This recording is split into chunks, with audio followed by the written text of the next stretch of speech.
পায়রা বন্দর ও কুয়াকাটা উপকূলীয় অঞ্চলের সমন্বিত পরিকল্পনা প্রণয়ন শীর্ষক সেমিনারে কথা বলছেন পরিবেশ, বন ও জলবায়ু পরিবর্তন মন্ত্রণালয়ের উপদেষ্টা সৈয়দা রিজওয়ানা হাসান। আমরা সরাসরি যুক্ত হচ্ছি সেখানে। জোন সি এবং তারপরে গিয়ে আপনি বলবেন যে কোথায় ডেভেলপমেন্ট হবে, কোথায় এয়ারপোর্ট হবে। আমরা এরকম জোনিং হয়তো করিনি যে কোস্টলাইন থেকে কত দূর আমরা নো অ্যাক্টিভিটিস এট অল, তারপরে কতটুকুন জায়গাতে আমরা কিছু রিল্যাক্স করতে পারবো আর কতটুকুন জায়গাতে নর্মাল কাজ সবই হতে পারবে, এটা আমরা বলিনি। এটা আমার মনে হয় যে এই জোনিংটা জরুরি, কারণ আপনি যদি এইটা করে ফেলেন পরবর্তীতে যদি সরকার কোস্টাল জোন রুল করে, যেহেতু এটা করেই ফেলেছে, আপনার এটা মেনে আমাকে কোস্টাল জোন রুল করতে হবে, আমাকে রেস্ট্রিকশনস ইম্পোজ করতে হবে, যেটা একটু কন্ট্রাডিক্টরি হয়ে যেতে পারে। এবারে আসি স্পেশাল প্ল্যানিং এর ব্যাপারে।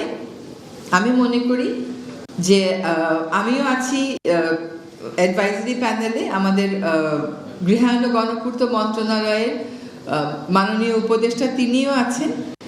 ভূমি জোনিং এর উপর এখন একটা আইন ড্রাফট আকারে আছে, তো সেই ড্রাফটটাতে আমরা দুইজনে মিলেই গোটা দেশের জন্য একটা স্পেশাল প্ল্যানিং ম্যান্ডেটরি করার বিধানটা ইনক্লুড করতে পারি।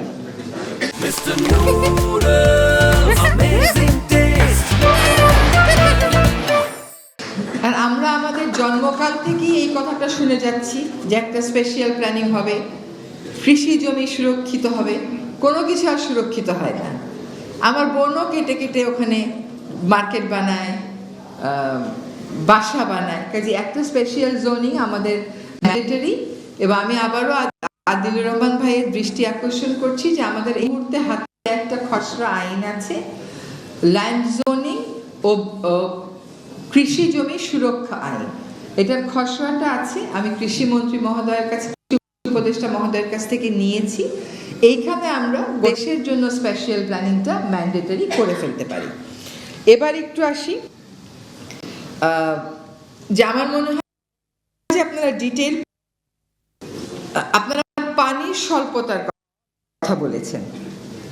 এখানে রিচার্জ হওয়ার পরেও আমার বিপুল পরিমাণ পানির স্বল্পতা থাকবে। সেখানে আমি একটা গলফ কেন প্রপোজ করতেছি, কেন মানুষের কুয়াকাটায় গিয়ে গলফ খেলতে হবে তো বুঝতে পারলাম না। আর এই গলফের ম্যানেজমেন্ট কাদের কাছে থাকে এটা কি আমরা জানি না? আমাদের তো ওখানে গলফের কোনো প্রয়োজন আছে বলে আমি মনে করছি না।